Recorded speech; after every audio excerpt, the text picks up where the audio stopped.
Yep, that is my generator or alternator ran by a Predator motor that I use to charge my batteries with. Anyways, I've been wanting to make a video about this for quite some time and just keep putting it off. But at any rate, let me show you some of the features. So this obviously is an alternator. This is a 24-volt alternator, but the way I have this hooked up, honestly, you don't need a 24-volt alternator if you're charging 24 volts, and I'll explain that in a little bit. And I don't have this hooked up exactly like as straightforward as you might think. This alternator is it's hooked up to the power for my batteries. This charges my batteries directly, but it doesn't use the internal voltage controller to do so.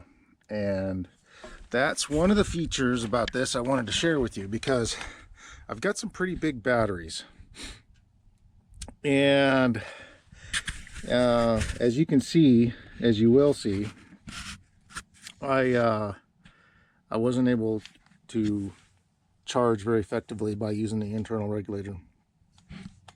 Now, this is three-phase power exiting the alternator. I did not use the regulator internally for cooling purposes. What I did was I took all that out. This is a wire that I'm actually controlling the field current myself to determine how much of a charge is being used at that particular time. And the motor itself is just an ordinary Predator motor. I think it's like a 6 horsepower approximately. Actually a pretty good motor. This is the second winter that I'm going through by using that.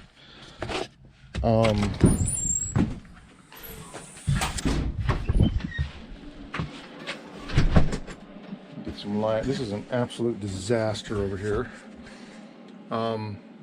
That's a charge controller. You might recognize that. They sell these off of Fleabay. I'm not too crazy about the seller who sells these things. Won't mention his name.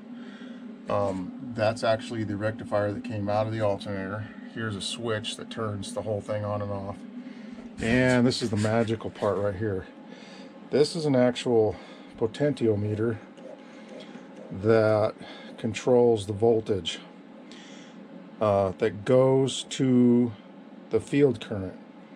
Hence, it controls how much current is being generated to charge my batteries. Now I have a pretty substantial battery pack, and this is why when I had an internally regulated alternator and these batteries were dead, that alternator would go full on and would overheat and burn up the stator. And that happened multiple times, and I took several steps to actually eliminate that unsuccessfully until I started controlling the field current. Now this big mess up here is just this controls the field current on and off, which also controls a fan which blows on the rectifier. This is the three-phase coming off of the alternator. This is just a bunch of spaghetti. Anyways, I put everything all together. When it gets up to current, this kicks off and actually, but again, this only controls the field current. So this is not controlling a huge amount of current to stop the charging of the batteries. It gets up to voltage, shuts off the field current, shuts off the charging. That's all that does. And I'm going to start the generator here in a minute. What I'm hoping is that as I adjust this, I just have it stuck in the vise. I know it's pretty hokey, but it works. It's a brand new alternator, by the way. This is 12 volt. I'll make another video showing how you can use a 12 volt alternator with this setup that I have to charge any voltage on your batteries. because this thing will actually generate quite a bit of voltage. If you take out the regulator, you can get 100 volts out of this, no problem. So it gets sufficiently high voltage to charge almost anything. So let's go start that puppy back up, and we'll see if we can turn this on. Let me see. Gas is on. That's cool every time, I'm telling you. Not a bad motor. Alright. Going back in here. Now, I'm not going to talk for a sec because hopefully you can hear that tempo of the motor out there. You should have been able to hear that just bogged down.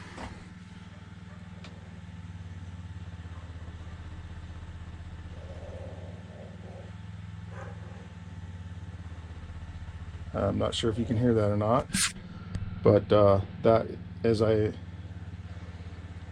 as I decrease the ohms, it increases the field current, which increases the amperage going into my batteries. And as you can see, actually I'll just show you this. Okay, so I'll back it off where the ohms are high. As the ohms get less and less, the motor bogs down more and my battery voltage goes up. I'll drop it back off again.